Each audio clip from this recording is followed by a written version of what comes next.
Olá, concurseiros de plantão, aqui que vos fala, professor Gabriel Pacheco.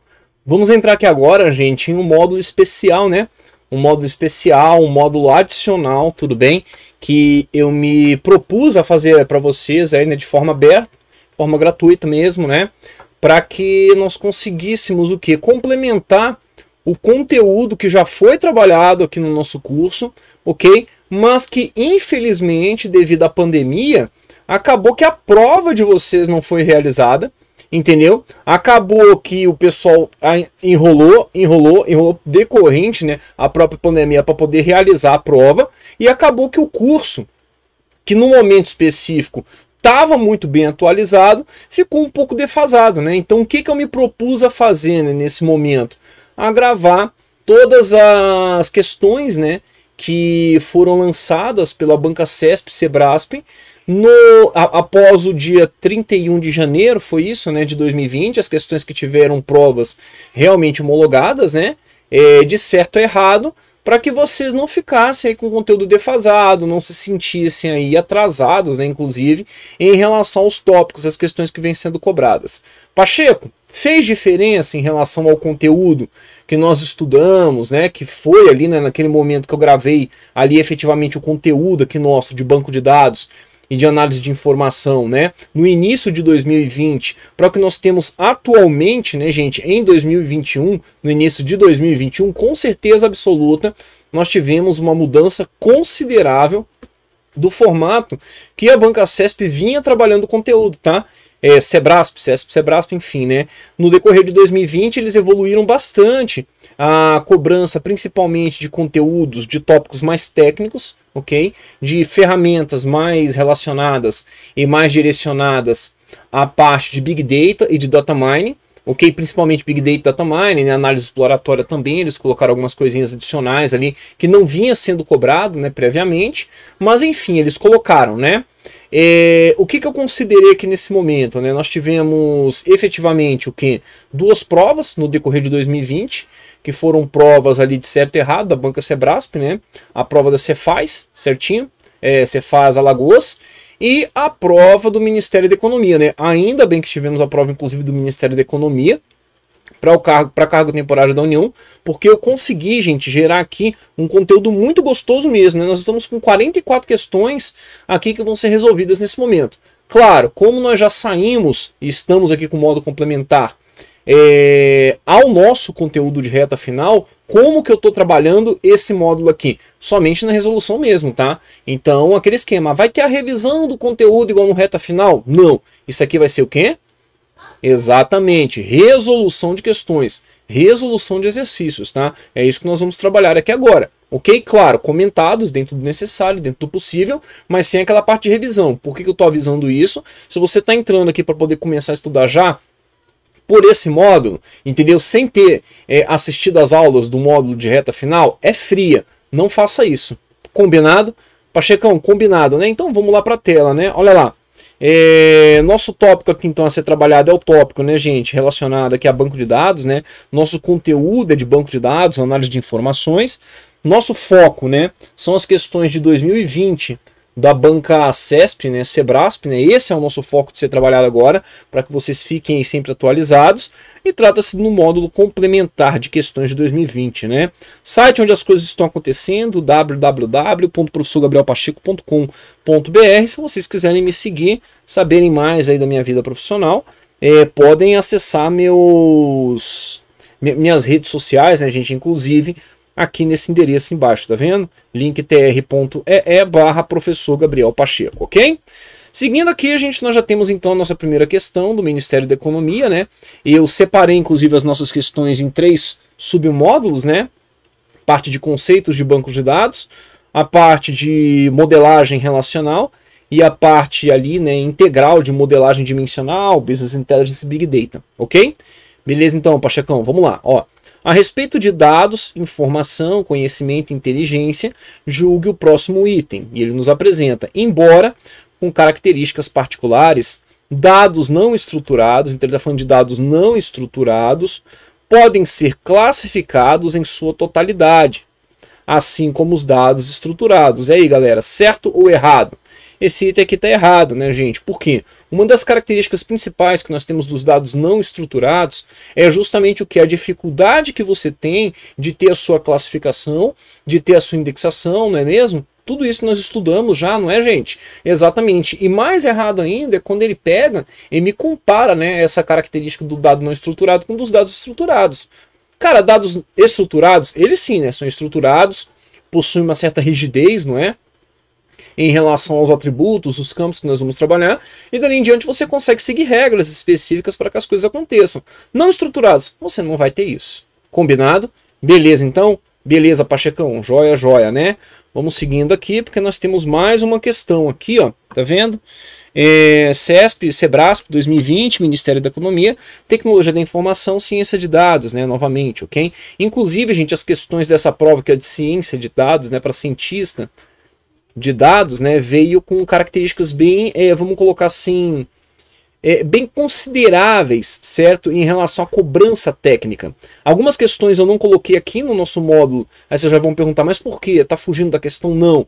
É porque são questões muito específicas de quem é cientista de dados, ou então de quem estaria ali administrando em algum momento o banco de dados, e não é o nosso foco aqui de trabalhar, e não é o foco do tipo de questão que cai na tua prova. Tudo bem? Seriam questões ali de nível 1 a 5, de nível 5, extremamente específicas da área de ciência de dados, da área de banco de dados, tá? Se eu não me engano, foram 2 questões somente da prova que eu fiz isso, tá? Que eu li ali, cara, isso aqui não vale a pena estudar, isso aqui não é a característica de jeito nenhum de tipo de questão, não é? Por ser tão específica que vai cair na prova da galera. Tranquilo? Tranquilo, pessoal. Então vamos lá, ó lá. Uma view é uma tabela que é atualizada no momento em que uma das tabelas consultadas é atualizada. E aí, gente, até agora, certo ou errado? Ué, Pacheco, sim, não é? Inclusive a view comum, né? Não a view, a chamada view materializada, né? Que o pessoal chama, certo? É essa característica mesmo, né? Ela pega, atualiza, né? Inclusive a view comum faz isso, né? Pacheco, a view materializada também faz? Também faz. Agora ele segue, né? A view permite consultas ao banco de dados de forma mais rápida quando comparada à utilização de índices, né? Cara, isso aqui está errado. Não é? Isso aqui está errado, isso aqui está 100% errado. Aí vocês vão perguntar, né, por quê, não é? Quando a gente fala, gente, do uso de índices, certo? O que você fez ali no teu banco de dados para poder organizá-lo, certo? Em relação aos índices, né? Assim como você faz, vamos colocar ali em um trabalho, né, que você está digitando ali no Word, você cria o teu sumário, não cria? Cria, Pacheco. Quando você cria índices, o que você acaba criando? Uai, Pacheco, eu crio pontos específicos, né? Pontos específicos de acesso direto àquela informação. Não é isso que tu faz? Você quer coisa mais rápida do que isso? Olha, Pacheco, não vai ter não, né não, cara? Pois é, quando você fala da view, muito pelo contrário, né? A view, ela é o quê? A view é o quê? Exatamente, né? É supostamente, né, gente, uma cópia, supostamente uma cópia, até, não é isso, tá bom? Eu tô falando supostamente. Uma cópia que tu tens daquilo que tá no seu banco de dados. Entendeu? Pode estar indexado? Pode. Pode não estar indexado? Também pode. Então, automaticamente ela vai ser o quê? Por natureza, ela vai ser mais lenta do que buscas, né? Quando você estiver trabalhando com índices, ok, gente? Ok, Pachecão, beleza, cara, maravilha, né? Vamos lá, mais um pouco de exercício aqui, mais um pouco de questão, não é? A respeito de OLTP e OLAP, julgue o item a seguir, né? O que a gente tem que lembrar aqui já logo de cara, né? OLTP é o quê? Online Transaction Process, né? Ou seja, são processos de transação online. Ok, quando a gente fala então de bancos de dados transacionais, é a característica que nós traremos à tona, né? O nosso OLTP, o que ele trata do quê? Exatamente, banco de dados transacional. E OLAP? OLAP, gente, são tipos de dados que nós temos que, exatamente, né, trabalham ali então como Data Warehouse, né? Uma das características principais que nós temos, qualquer do Data Warehouse, inclusive, é não volátil, né? Lembra-se disso? Beleza, então. Um OLTP é formado por um conjunto de sistemas para a visualização de dados estratégicos, os quais ficam guardados em armazém de dados analíticos, né? Ou então em datasets, né? Data stores, né? O armazém de dados aqui analíticos são os nossos data stores, para exploração de estudos e cenários prospectivos, né? Isso aqui não é o LTP não, né, não, gente? Ah, não é não, Pacheco, isso aqui é o formato que nós temos do próprio OLAP, né? Tá joia? Veja que ele está falando aqui, ó, quando ele fala, né, inclusive sobre os nossos data stores analíticos, certo? Ele está falando basicamente dos nossos DWs, dos data houses, né, ou então dos nossos data marts, né? Tá joia? Isso fica claro para vocês? Pacheco, é mesmo, não é o LTP, né? Não é o LTP isso aqui. Ok, galera? Joia, Pacheco? Próxima questão. Julgo o item a seguir a respeito de banco de dados relacionais. Um esquema de banco de dados é um conjunto de regras que governam um banco de dados ou todo o conjunto de objetos pertencentes a determinado usuário, né, gente? A galera vai falar assim, Pacheco, cara, eu marquei isso aí como errado.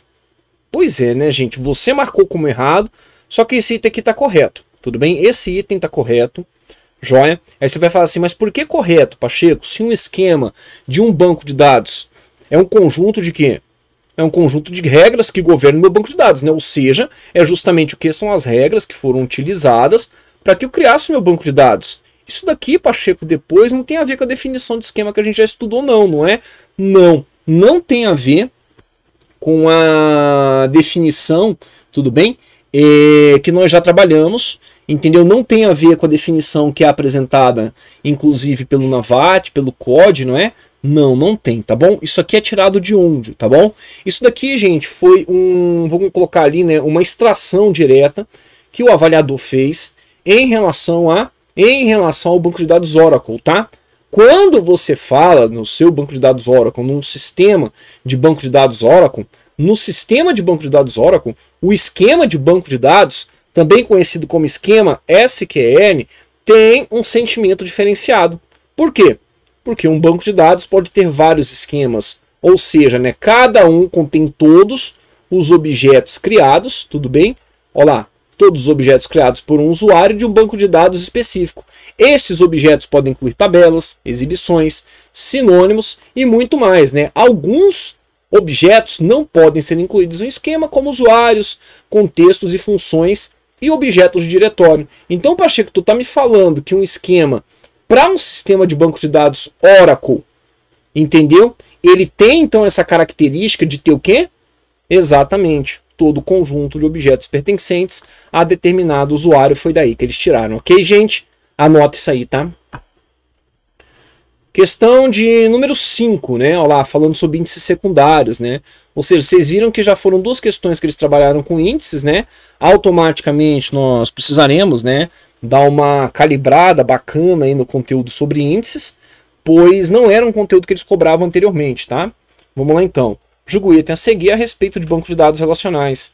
Os índices secundários precisam ser densos com uma entrada de índice para cada valor de chave de busca e um ponteiro para cada registro do arquivo, não é, gente? E aí, certo ou errado, gente? Isso aqui está correto, certo? O índice secundário, o que ele é, afinal de contas, né? O índice secundário é simplesmente uma estrutura de dados que contém um subconjunto de atributos de uma tabela, né?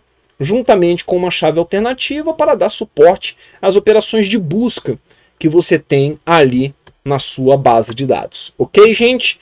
Bacana, hein, Pacheco? Uau, cara, que louco, né? Pois é isso mesmo. Questão de número 6, galera, falando aqui sobre chaves, né, chaves estrangeiras. Vocês vão ver que, inclusive, nós temos questões aqui que cobram, inclusive, não é, a característica de chave primária, né, cruzando aqui com chaves estrangeiras, e especificamente, inclusive, essa questão que ela ficou bem curiosa, né, que dá para a gente poder dar uma revisada bem intensa no nosso conteúdo, ó. Julgo o item a seguir a respeito de bancos de dados relacionais, né. Chaves estrangeiras não podem ser nulas, e cada registro da tabela deve possuir uma chave estrangeira e somente uma chave estrangeira. E aí, galera, certo ou errado? E tu vai falar assim, puxa vida, hein, Pacheco? Pois é, galera, vamos pensar no seguinte, né? Quando você fala em chaves que não podem ser nulas, quais chaves são essas? Uai, Pacheco, são as nossas chaves primárias, né? Nossas primary keys, elas possuem algumas características, né? Uma delas qual que é? Não nula, ou seja, not null, não é verdade? Qual a próxima característica que nós temos aqui também? Ah, exatamente, né? Aqui, ó. Identifica a nossa entidade como única. não é verdade? Pode ser formada por qualquer quantidade de atributos, não é? E qual a outra característica que nós trazemos aqui? É, né, por qualquer tipo de atributo, né? De atributo. Não é verdade? Então, isso é característica de quem? Isso aqui, ó, não nula, é característica do quê? É característica da minha chave primária. Entendeu? Agora, o que que acontece? Vocês concordam comigo que em alguns momentos, né, você tem cardinalidades específicas dentro do nosso banco de dados? Você tem cardinalidade o quê? De 0 para 1. Você tem cardinalidade de 1 para 1. Não é assim? Tu tem cardinalidade aqui de 1 para n, não é? Tu tem cardinalidade aqui, inclusive, até de 0 para n. Não é assim que acontece? É, Pacheco. Então vamos pegar aqui, galera, uma entidade x, ok? Você está trabalhando aqui, ó, com um diagrama entidade de relacionamento, onde você tem uma entidade x e você tem uma entidade y. Tudo bem? Tá pegando isso aqui? Tô pegando, Pacheco. Então tá bom. Nesse relacionamento aqui, o que eu tô colocando para você? Que y para x, y pode se relacionar com nenhum ou diversos x. Estão pegando isso? Tô, Pacheco? Tô pegando. E x pode se relacionar com nenhum ou somente um y. Não é verdade? É, Pacheco. Você concorda que a minha foreign key vai ficar aqui do lado do x? Vai ficar do lado do x, não é? Agora, se você estiver registrando, agora, preste bem atenção, né? Foreign key do lado do x, não é? Agora, se você estiver registrando, tudo bem, uma entidade em x, tudo bem, e que não precise naquele exato momento se relacionar, inclusive, com o teu y, você vai precisar que a tua chave estrangeira tenha conteúdo? Ué, Pacheco, não vai ter não é? Então, chaves estrangeiras não podem ser nulas? Chaves estrangeiras podem ser nulas, sim. Tudo bem, gente? E cada registro na tabela deve possuir uma e somente uma chave estrangeira? Aí é que tá, né? A tua chave estrangeira, ela pode o quê? Ela pode ser composta de quê? Primeiro ponto, de diversos atributos. Essa é uma outra característica dela. Tudo bem, gente? E você pode, inclusive, no mesmo registro, aqui como por exemplo em X, ter uma outra entidade que se relacionasse com X e que você poderia ter uma outra chave estrangeira no mesmo registro? Sim. Tá aí, porque que tá errado duas vezes, ok?